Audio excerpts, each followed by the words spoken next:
Rise. Be seated.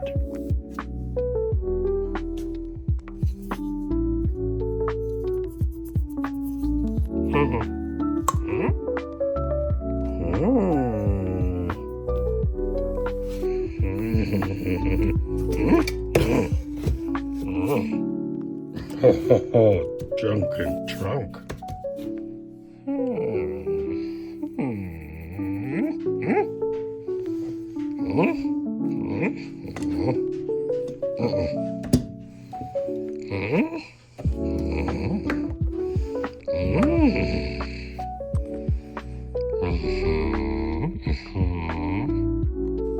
All right, there it is, the GForce Arms Blade 6. I mean, we sell these for $450. All right, good morning, guys. We're just getting in near the shop this morning. Oh, ow. Boy, how to wake up. Gonna get that Blade video filmed today, but as you can maybe see outside here, there's a bunch of snow again out there. So, yeah, we're gonna break this up in a couple of days. So, okay, gotta get some of this coffee in me. Oh yeah. Okay, so let's talk about the bad things that we got into first in that build that you don't see in all the fun stuff. Okay, we put her together. Final configuration ended up something like this. I wanted to do a suppressor because, like I said in some previous videos, I try to keep it down from the neighbors as much as possible to avoid complaining. Ended up going with this cheaper UTG stock because it's smaller, and I just, kind of wanted to put the other one on something else. Now, the first thing you'll notice, which you guys can't tell, but I can definitely tell, is this cocksucker is heavy, okay? It's only $450, but I mean, I think he spent all of that on aluminum because this thing is pretty beefy. So I got the scale out here, my postal scale. I'm gonna power her up.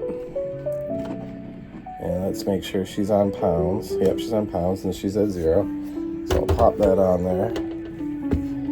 Yeah, and in this configuration, she is 9.5 pounds even. I don't even know if that'll show up for you guys. 9.5.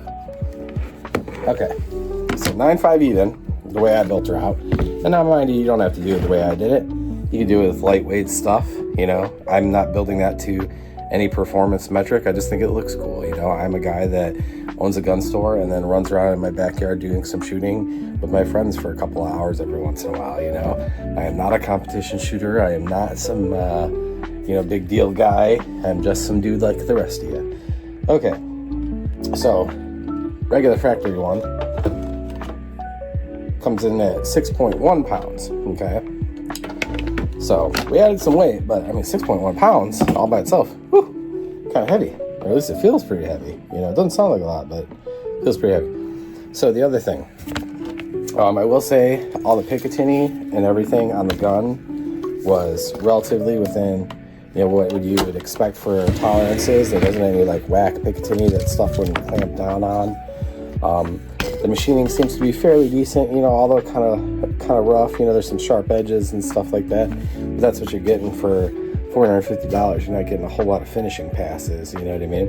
But the one thing that I really found disappointing was the threads. Okay, so that little tool you saw in the little snippet earlier that looked like some sort of weird bottle opener, that's actually to hold the end of your barrel, because apparently this barrel just wants to come unthreaded whenever there's any pressure left hand applied to it. So these threads seem to be cut in a oversized manner. Like the peaks of the threads were definitely higher than they should have been. I wish I had a thread tool. I really need to get a thread tool for every one of the standard patterns just to clean it up, like a cutter.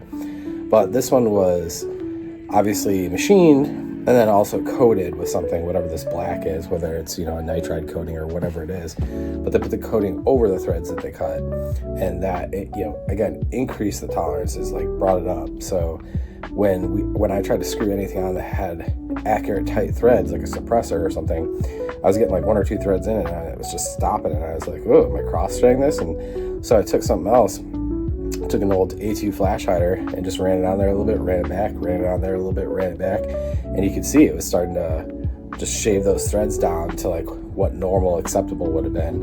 And I had to do that for a good 20 minutes before I could actually hand tighten the can on. And I'm pretty sure even at the end there, that can's so tight now that when I go to turn that can off, it's going to want to take the barrel with it. So I find that pretty irritating. But for $450, again, I mean, this is something that probably most people could work with. Is there some sort of fix or workaround for it? Probably, like maybe put some Loctite in there. I haven't taken this whole gun down into pieces yet, so we'll see.